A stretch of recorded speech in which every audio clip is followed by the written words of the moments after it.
Welcome to another 10 with Ken. I'm Ken Steele. Colleges and universities around the world are evolving and transforming themselves in an astounding number of ways. The variety is breathtaking, from recruitment to revenue streams, from support services to new technologies in the classroom. Check out last week's episode if you missed it, where I go into more depth on the 9 external forces that are increasingly putting pressure on colleges and universities to change. This week we get to the fun stuff. An overview of the entire spectrum of ways in which higher education is reinventing itself. Let's take 10 and take stock. 10 with Ken is an almost weekly look at higher ed news, trends, innovations, and bright ideas, in and out of the classroom. Brought to you by Eduvation.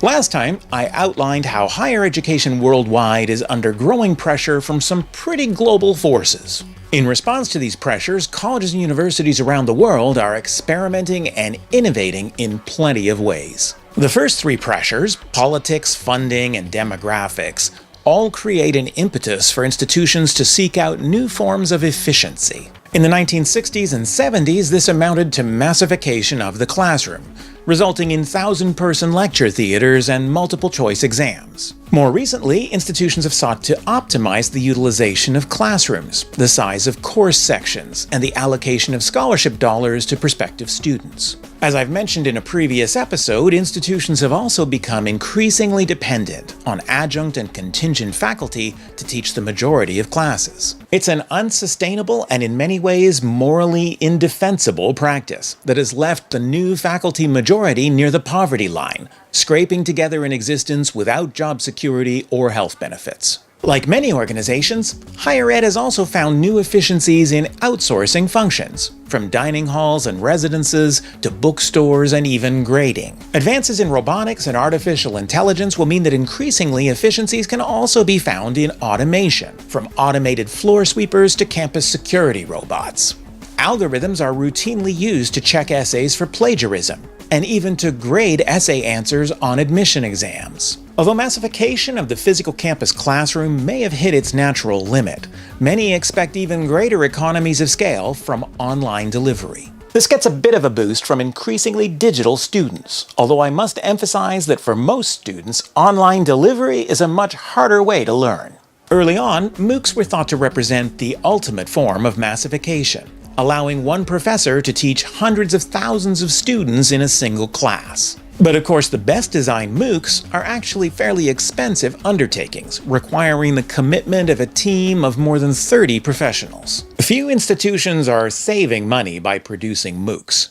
A more promising response to fiscal pressures is collaboration between colleges, universities, and a range of other organizations. Many of these are also efforts to achieve economies of scale. Institutions share campuses, libraries, security forces, and recruitment campaigns. They're even starting to look into sharing course sections and credentials. Many of the more interesting examples are occurring where universities are collaborating with colleges and vice versa. See our recent episode on trends in new university programs for plenty of examples. Naturally, another response to declining grants and tuition funding is to seek out alternative revenue streams in a whole range of ways.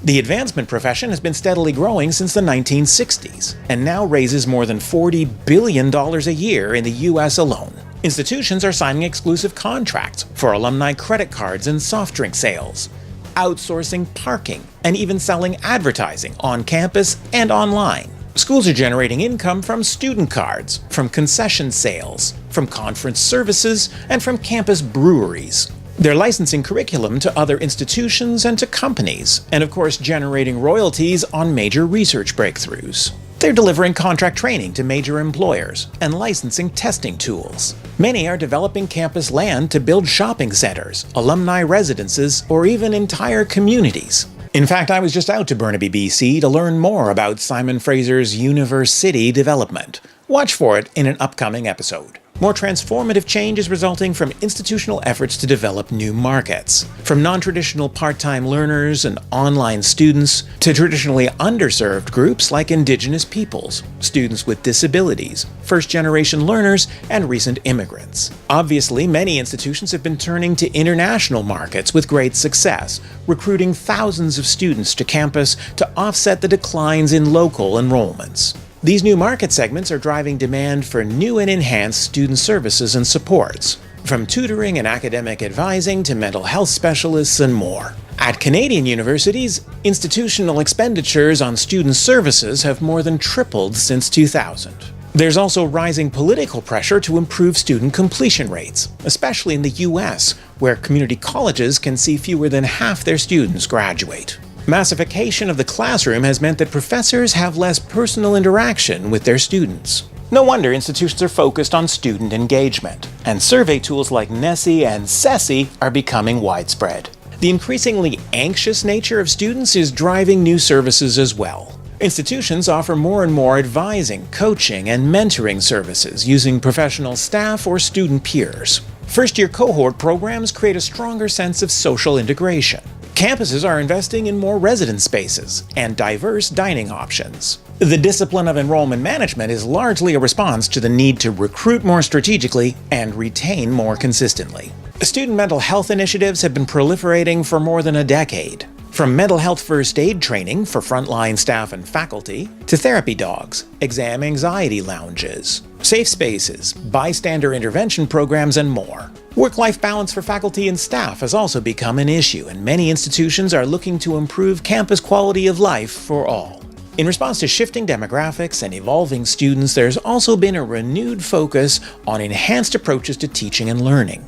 We've talked in previous episodes about the growing realization that lecture is overused in higher education, and that active and experiential teaching approaches can achieve better learning outcomes. More and more colleges and universities alike are increasing work-integrated learning opportunities, inquiry-based and project-based assignments, and blended delivery that leverages online and in-person content. Innovations and experiments in this area include increasingly smart textbooks, open educational resources, personalized adaptive learning platforms, virtual reality simulations, and more. For students with special needs, Universal Design for Learning, or UDL, offers an elegant solution to completely eliminate the need to request accommodations at all. And there are some intriguing ways in which rudimentary AI systems can support student learning. There's no shortage of topics for future episodes.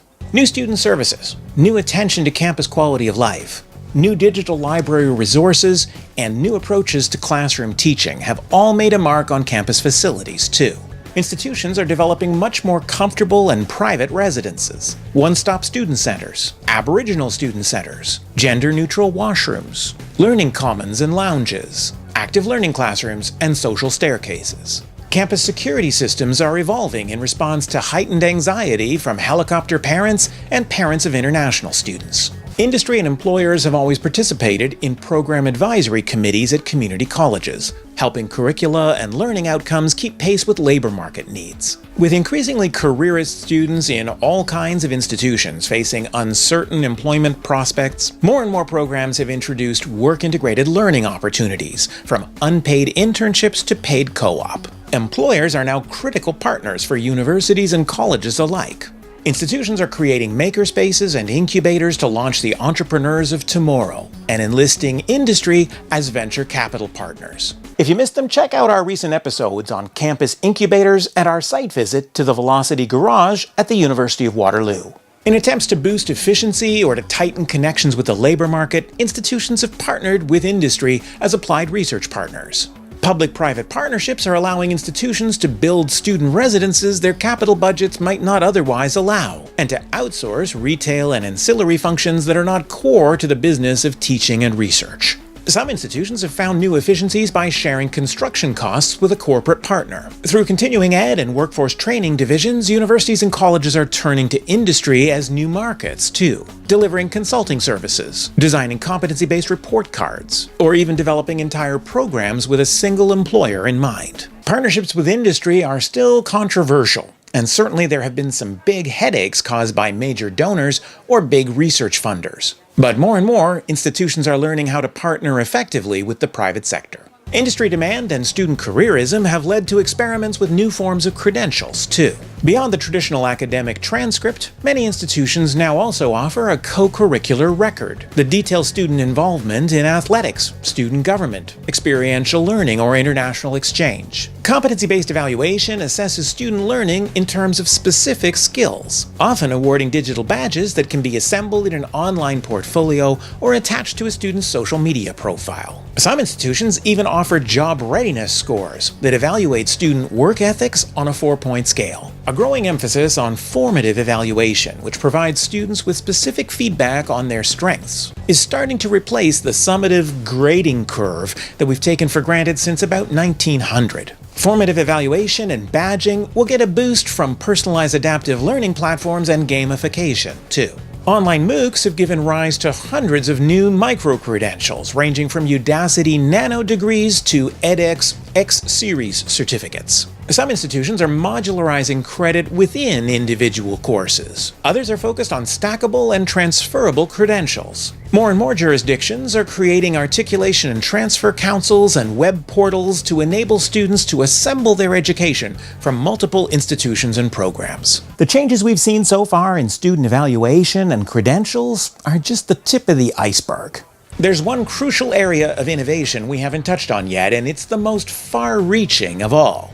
Can you guess what I mean? The most important and challenging form of higher ed innovation is also the one that responds to all 9 forces for change: program innovation. Some of the most significant and controversial efficiencies on campus can be found through careful analysis of academic programs. Program prioritization attempts to determine market demand and future potential, identifying programs to grow, maintain, or reduce. One of the most effective ways to attract students from outside an institution's traditional market area is to launch distinctive destination programs that can attract students nationally or internationally. New programs are being focused on specific student groups like Aboriginal teaching programs or international bridging programs. Existing programs are being adapted for online or blended delivery to part-time or distant students. Post-degree diploma programs are helping graduates focus their skills for employment. Colleges and universities are collaborating on joint programs that often reward students with 2 credentials for the price of 1. And of course, new programs are being developed in response to interdisciplinary research breakthroughs and industry developments. So in a nutshell, that's pretty much the entire spectrum of higher ed innovation over the past 20 years, and for the foreseeable future. There have been 9 key forces for change, from fiscal and demographic pressure, to changing student needs and expectations, to economic change and new scientific breakthroughs. In response to those pressures, colleges and universities have sought efficiencies and new markets. They've collaborated and sought alternative revenue streams. They've reinforced student services and mental health supports, built new campus facilities to support new approaches to teaching and learning, partnered with industry, and explored the possibility of new credentials. And academic programs have evolved, been launched, and been retired. In future episodes of 10 with Ken, we will continue to explore some of the more interesting and thought-provoking experiments and findings across the whole spectrum. We've got some great episodes in the pipeline. To be sure you don't miss it, take a moment now to join more than 15,000 10 with Ken subscribers and followers on any of a dozen platforms. You'll find links to all these channels and an email subscription form on our website at 10withken.com. Thanks for watching. I hope to see you next time. 10 with Ken is a production of Eduvation Inc., copyright 2017. I'm available for conference keynotes, campus PD events, board retreats, and committee workshops, in person or now virtually too. For more information, please visit www.eduvation.guru or 10withken.com.